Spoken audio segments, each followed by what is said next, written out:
Thank you for joining Wars of the Roses.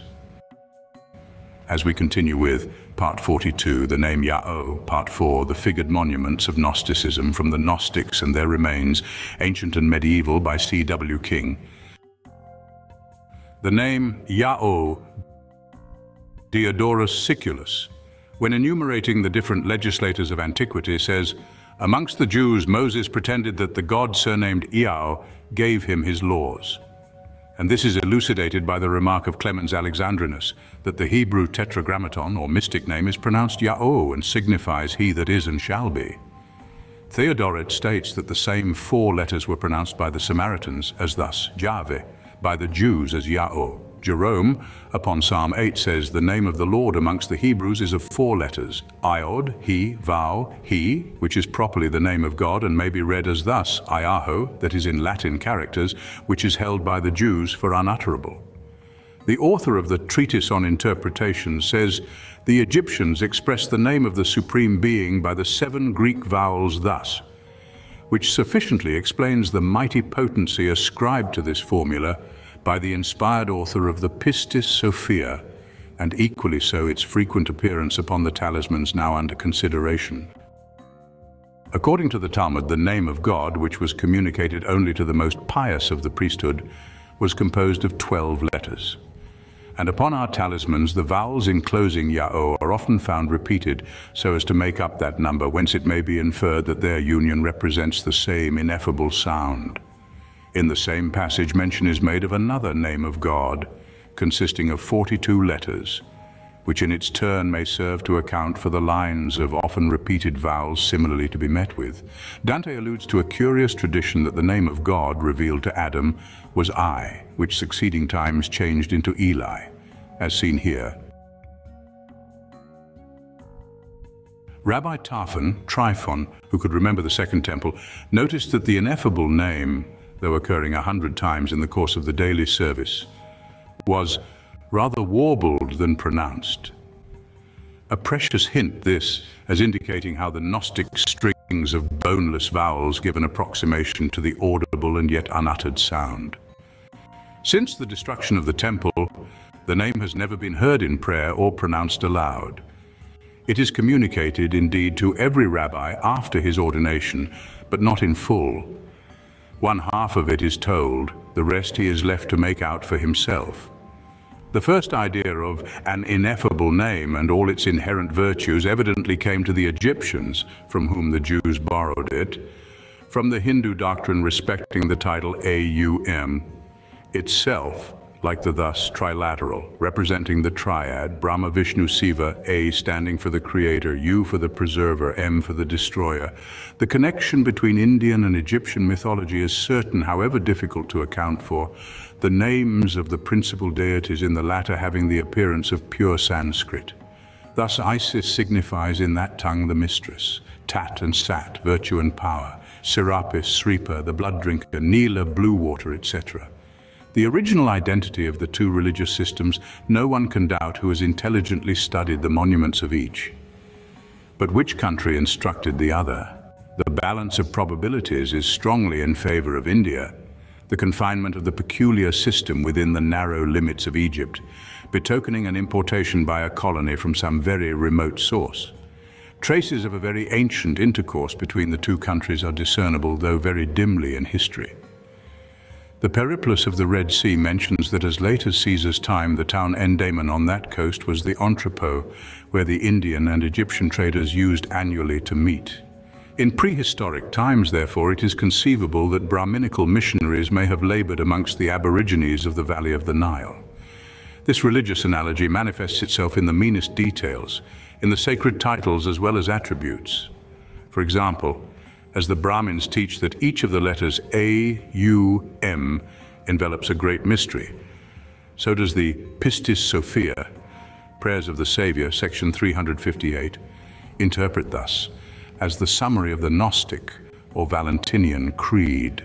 Thus signifies all goeth out, thus all returneth within, thus there shall be an end of ends, thus expressing the grand doctrines of the emanation, the return and the annihilation, or rather reabsorption, of the universe.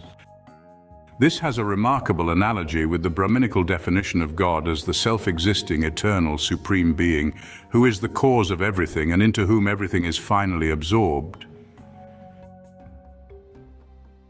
To turn now to Greece, in the same way as Abraxas is no other than a numerical title of the solar god, so does Iao actually make its appearance as an epithet of the same divinity. Macrobius, whilst laboring to prove that the sun worship was in truth the sole religion of paganism, under whatever name it was disguised, gives a notice very much to our purpose. The Apollo of Claros, when consulted as to the true nature of the god called thus, gave the following response: "The sacred things ye learn to none disclose, a little falsehood much discretion shows.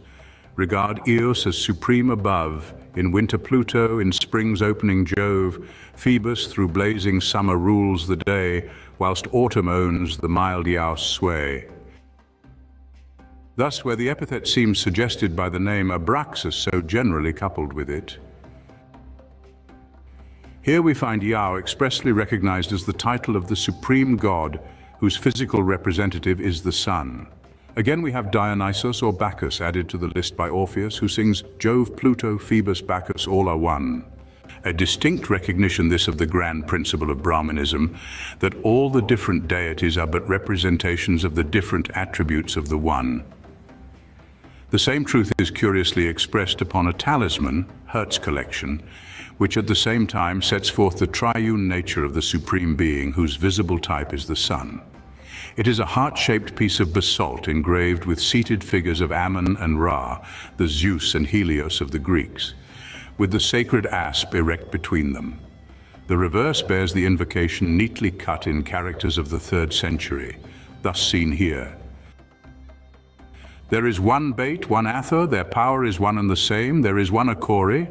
Hail, Father of the universe, hail God under 3 forms." Concerning the 3 figures, a word is necessary in explanation of their titles. As for the hawk-head Ra, Apollo gives for reason of the type. The hawk stands for the supreme mind and for the intelligent soul. The hawk is called in the Egyptian language Baath, from Bai soul and Eth heart, which organ they consider the seat or enclosure of the soul. A sufficient explanation this for the shape in which the talisman is formed. Achareus, the virtuous priest-counselor of the last of the Ptolemies, see Lucan, derives his name from the sacred serpent here invoked. That Eos was recognized by the Greeks as an epithet for the sun in the autumnal quarter has been shown from Macrobius. The philosophical interpreters of the ancient mythology discovered in Dionysos also a mere type of the same luminary. One is Zeus, Hades, Helios, and Dionysos, and Serapis is substituted for the last in an oracle quoted by Julian. Nor must it be forgotten that the main object of Macrobius in the above-quoted dissertation is to prove that Serapis is a representative of the various powers of the solar deity, all combined in one figure. Again, to the same effect comes Virgil's famous apostrophe, thus as seen here, where Bacchus and Ceres do no more than interpret Osiris and Isis, the sun and moon. Here lies the reason for equipping Bacchus with horns in some of his statues. "Accident capiti cornua Bacchus eris," says Sappho to Phaon. For in Hebrew, a radiated and a horned head is expressed by the same word. When Moses came down from the mount, cornuta erat facies ejus, according to the version of the Vulgate. And on the strength of this mistranslation, Christian art hath ever graced the Jewish lawgiver with these appendages.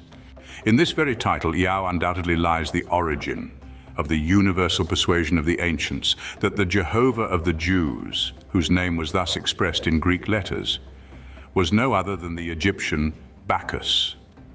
For this notion they found strong support in the golden vine which formed the sole visible decoration of the temple, in the blowing the trumpets at the new moon, and the custom of keeping the Feast of Tabernacles in huts made of leafy boughs, accompanied with many of the ceremonies used at the Grecian Dionysia. Quia sacerdotes eorum tibia tympanis consinebant, hedera vinciebantur, vitisque aurea templo reperta. This opinion as to the real nature of the Jewish worship Tacitus quotes as the one generally held by the learned of his own times, although he cannot bring himself to accept it as satisfactory, although merely on the grounds that the gloomy and unsocial character of the religion seemed to disprove its relationship to the merry worship of the god of wine, the only character in which the Romans recognized Bacchus.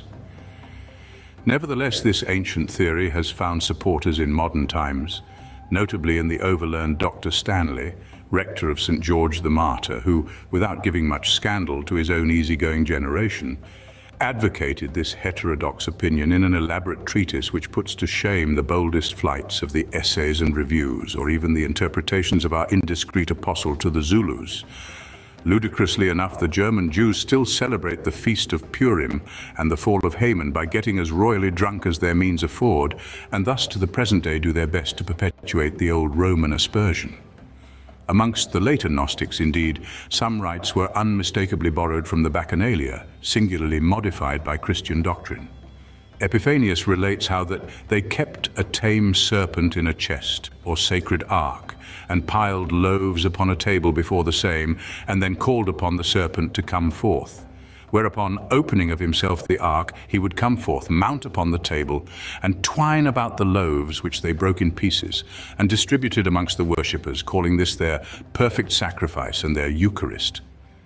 Another explanation as to the true character of the god named Yao must not be passed over in silence, however little foundation it may have in truth, seeing that it is supported by the authority of the learned historian of Gnosticism, Jacques Matter. The moon to the Egyptians, as to the Orientals of today, was of the masculine gender and was designated by the phonetic name A or Io. Thoth was sometimes identified with this deity, and therefore Thoth's emblem, the ibis, accompanied with the crescent, bears the legend Io. Because, says Plutarch, Mercury attends the moon in her journey round the earth in the same way as Hercules, both the sun. When Thoth, Tat, appears as Mercury, he has the head of an ibis. But in his character of the moon god, or Deus Lunus, he shows the face of a man supporting the lunar crescent, enclosing the sun's disk and surmounted by a double plume. Hence came the notion mentioned by Plutarch that the Egyptians call the moon the mother of creation and say it is of both sexes. And to the same effect, Spartian, Caracalla 7, explains that the Egyptians in the Mysteries, Mystis, call the moon a male, though designating it a female in ordinary speech. He adds that the people of Caral, famed for its great temple of Deus Lunus, hold that whatsoever man thinks the moon should be called of the feminine gender shall pass his life a slave unto women, whereas he that holds it to be a male deity shall rule over his wife and be secured against all female treachery. A very sufficient reason this for the fondness of Spartians' contemporaries for wearing in their signet rings the vera effigies of the Carene god, a youth in a Phrygian cap, his bust supported on the crescent that gives his name. This elegant, effeminate lunar genius is in truth no other than the modernized and tasteful version of the grim old Assyrian Sin, pictured in the Ninevitish monuments as an aged man leaning on his staff as he floats through the heavens on the crescent, presenting a ludicrous resemblance to our popular idea of the man in the moon. A blue chalcedony in my possession fully illustrates Plutarch's title of Mother of Creation. It exhibits a perfect hermaphrodite figure wearing the Egyptian headdress and squatting down so as more clearly to display its bisexual nature. Below creeps a snail surmounted by a butterfly, the well-understood emblems of lasciviousness and life, the fount of propagation. All this brings us to Matter's theory, based on a statement of Origen's, that Iao, Adonai, Sabaoth signified the genii of the moon, the sun, and the planets, being far inferior in power and even antagonistic to Abraxas, who is the actual representative of the supreme source of light.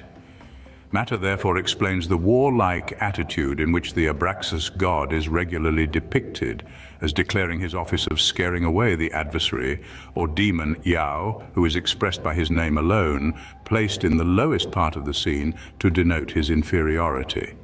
But the authority of the monuments themselves is more than sufficient to upset such an interpretation of the meaning given to them by the actual manufacturers. The doctrine mentioned by Origen was, it cannot be denied, that of the more recent sect, which set itself above all old Egyptian or Hebrew tradition, but it most assuredly was not of the immense body of primitive Kabbalistic Gnostics who excogitated and put their trust in the sigils that they have bequeathed to us in such fantastical profusion. These talisman makers evidently held Thoth and Moses in equal reverence. They had nothing to do with the Valentinians, who had an obvious motive for exalting their newly invented invisible tetrad, by so immeasurably degrading below it the most venerated names of the old religion.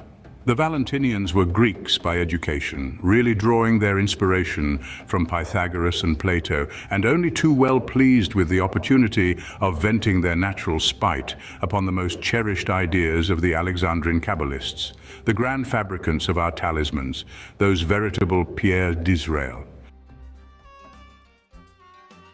The Pistis Sophia continually introduces, as a most important actor in its scenes of the judgment and purification of the soul, the great and good Iao, ruler of the middle sphere, who, when he looks down into the places of torment, causes the souls therein imprisoned to be set at liberty. The very collocation of the words on our talismans clearly denotes that Adonai, Sabaoth, are equally with Abraxas the titles of Iao, who is the god actually represented by the symbolical figure these words accompany. What else would be the motive for their collocation in a prayer like this, on a gem published by Matter himself? Iao, Abraxas, Adonai, holy name, holy powers, defend Vibia Paulina from every evil spirit. A parallel to this form still exists in the Turkish amulet composed of the 99 epithets of Allah written on a paper and believed to possess wondrous protective power. The spirit of all Oriental religions is to glorify the one object of adoration by heaping upon him a multitude of honorific titles expressive of his various attributes. Amulets of this and various other kinds are regularly sold at the mosques. And again, these same names perpetually occur united together and followed by the address thus, Thou art our Father, thus Eternal Son, a mode of adoration that could not possibly have been applied to beings of a discordant, much less of an antagonistic nature to each other. Besides, if Abraxas were the opponent and ultimate destroyer of Iao, it would have been absurd to put the names of the two in such close union, the latter even taking precedence, each two being equally invoked in the accompanying prayer and honored with the same epithets of majesty. Moreover, the composite figure, or Pantheus, which, as all writers agree, represents the actual god Abraxas, is much more frequently inscribed with the name than with thus, and nevertheless, though the former name stands alone, it is followed by the same glorification, Thou art our Father, etc., as when the two names are engraved in juxtaposition. It is moreover quite opposed to all the rules of symbolism to represent the one actor in a scene by his proper figure or emblem, and to indicate the other by the simple letters of his name, and equally repugnant to common sense to depict the figure of the god with the name of his adversary placed in the most conspicuous portion of the tableau. The absurdity is as great as though in Christian art one should paint a crucifix with Satan's name in the place of the holy INRI and give for explanation the hostility of the two personages. And lastly, it has been already shown that the numerical or Kabbalistic value of the name Abraxas directly refers to the Persian title of the god Mithras, ruler of the year, worshipped from the earliest times under the appellation of Iao. Matter himself publishes a gem that should have convinced him of his error had he not overlooked the force of its legend. The type is Horus, seated on the lotus, inscribed as thus, an address exactly parallel to the so frequent as thus on the contemporary heathen gems, and therefore only to be translated by Abraxas is the one Jehovah.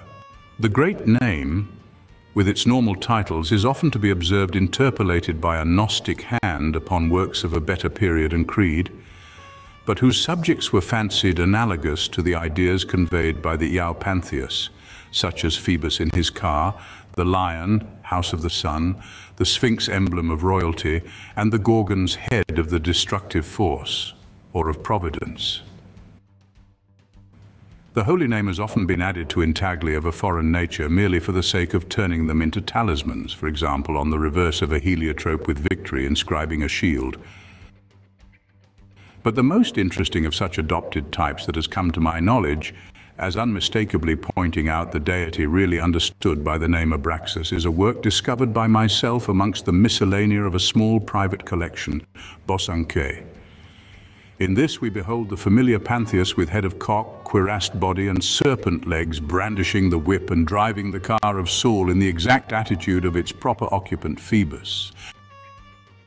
Exactly as Serapis, also a type of the sun god, makes his appearance upon an Alexandrian coin of Hadrian's, which has been already cited, section Abraxas Gems. The god is giving the benediction with his right hand and holds a scepter in his left.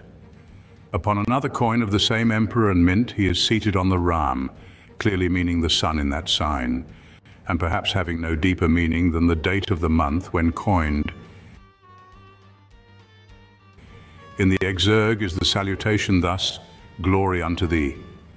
On the reverse, in a cartouche formed by a coiled asp, precisely as the Hindus write the ineffable name Aum, are engraved the titles thus, attesting that one deity alone is meant, and that one to be the ruler of the sun. Thank you for watching, and please don't forget to share, like, subscribe and comment, and if you can please consider donating to Wars of the Roses. Links to PayPal and Patreon are in the description. Thank you so very much.